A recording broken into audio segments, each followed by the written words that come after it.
Welcome to the Thrive Show. My name is Kim O'Neill, and today I have with me here Johanna Burkhardt.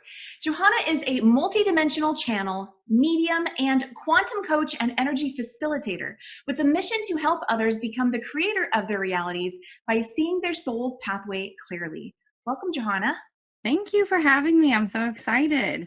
I'm so excited. I know we're going to be diving into talking about awareness and other topics, but I want to first ask you, will you first explain what you mean by seeing your soul's pathway? Yes. So for me, your soul's pathway is about turning your pain into purpose. And when you turn your pain into purpose, it really allows you to understand the things that happen in your life and allow them to have meaning and value so that you can then step into your mission, what you came here to do, which I find is very different than your life's purpose. For me, your mission is how you're here to be of service. And that's almost always tied to the pain that you've experienced in your life. And so that is your soul's pathway. Wow. Thank you for explaining that. So then next, how does someone step into greater awareness, whether it be of their soul's pathway or anything else going on in life? How do they step into greater awareness? Presence. And I know people are like, I hear that so much, I have to be present. But the thing is we're so busy all the time. It's not just the physical acts, it's the mental clutter that's happening while we're driving, while we're doing the dishes. You end up going to the wrong place, or you lose an hour of time.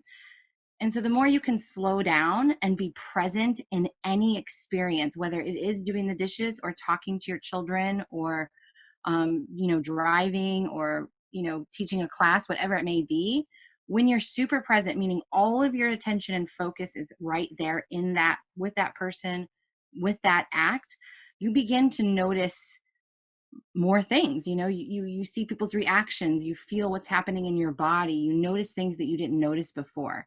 And so you can't have awareness until you absolutely step into full presence. Okay, awesome. Now, you believe that there's value in being triggered, whether it be other people, events, anything at all. Usually something that usually people don't enjoy, something they Right. find disappointing. So I'm excited to hear you talk to us about the value of being triggered. Well, listen, I'm not going to tell you it's going to feel good. Like it does not feel good no matter how long you've been doing this journey.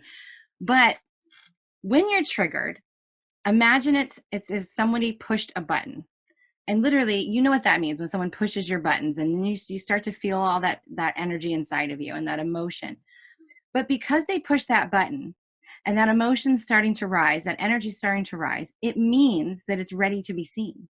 It means that it's ready to be felt by you and loved by you and integrated by you. And when that happens, it's literally making space inside of you for you to receive what you're actually desiring. But in order to receive, you have to first let go. You have to open up your hands and let go of what was there so that you can receive more. And so every time you get triggered, just think of it as something rising up and being integrated inside of you and just making more and more space. And so while it may not feel good to get triggered, I personally get super excited when it happens, and it actually makes the process of going through the trigger a lot less painful, because you're like, I'm making space inside of myself. Like, I'm going to receive something so massive now because I got, I integrated and loved on this part of me. And so for me, I'm all about being triggered. And I don't, when anytime it happens, I'm like, thank you. Thank you for that. I appreciate it. I love that. Well, that definitely sounds like something that takes practice to be able to do that. Why do you think people tend to hang on to things and not veer towards allowing the trigger to be a gift for them? Oh, because they don't want to feel it. It's the same reason why we, when we don't like to, when people say they're emotionally unavailable, where they're like numb to things, because if you get around people who are emotional, or you see something on TV that's emotional, the fact that you have an emotional response, it means there's a resonance there. That emotion already lives inside of you. And so when we're triggered, we have this rush of emotion come over, whether it's sadness or anger or shame or guilt. And that pressure is intense, and that emotion is intense at times. And so most people immediately disassociate or distract themselves or project, push it Right. back on the other person, simply because they don't want to feel it. Because that's the part that we're all trying to avoid, is that uncomfortable feeling inside of ourselves. Well, perhaps what's most interesting is that you actually can help people heal their trauma in the moment of the trigger, which sounds amazing. So, how does that work?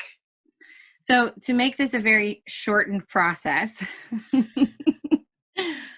when you're actually triggered, so someone triggers you, in that moment, if you can pause, even if it's like a 5-second pause, and you can allow yourself to not react, that's the biggest thing.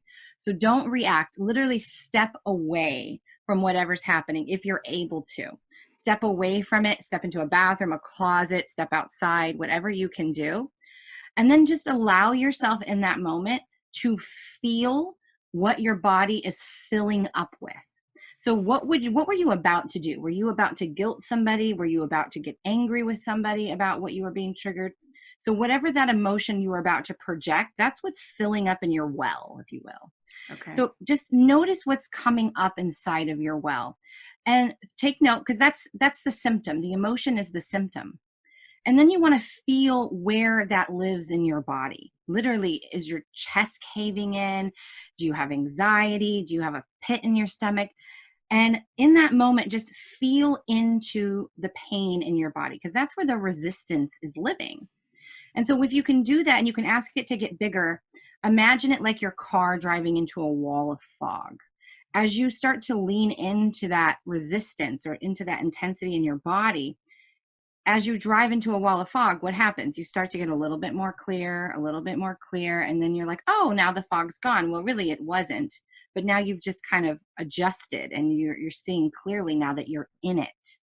And so it's the same thing. So once you're in there, you literally want to start communicating with that part of you. And you just want to say, like, I see you. I see that I'm in pain. I see my pain here.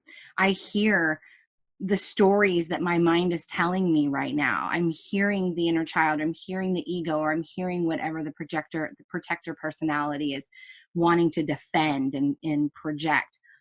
And saying to yourself, I am safe to feel this way.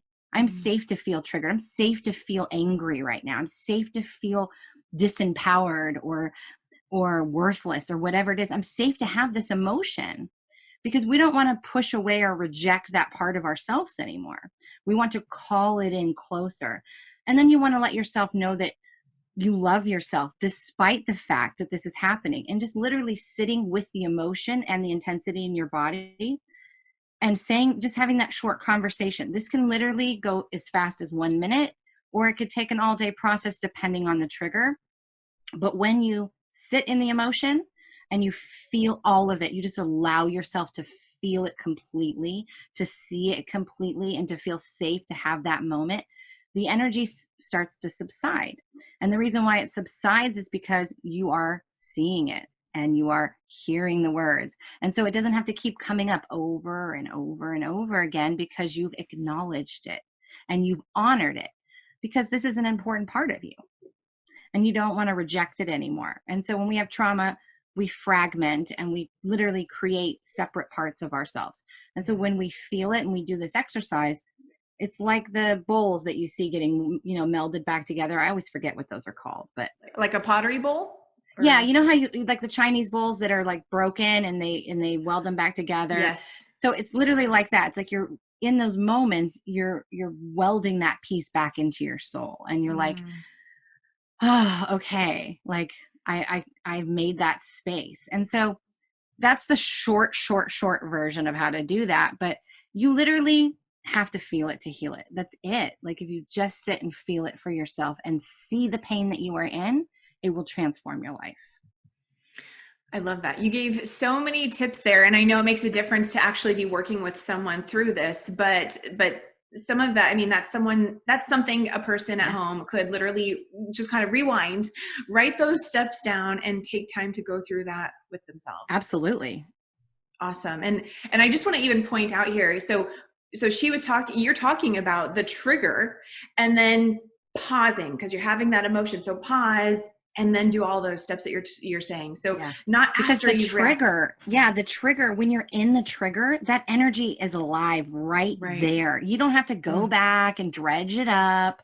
It's like it's here. So while it's there, let's utilize that time. And that way, whatever that person did to trigger you, it now has a purpose. You're like, okay, well, now it wasn't just like a ruined day. Like I literally made space inside of myself. And by making space, you're disarming the trigger from being able to impact you that same way next time. Correct? Yeah. And you're calming your nervous system. You're getting out of fight, flight, or freeze in that moment. Awesome. Johanna, Johanna, thank you so much for sharing your expertise and wisdom with us today. That was really wonderful.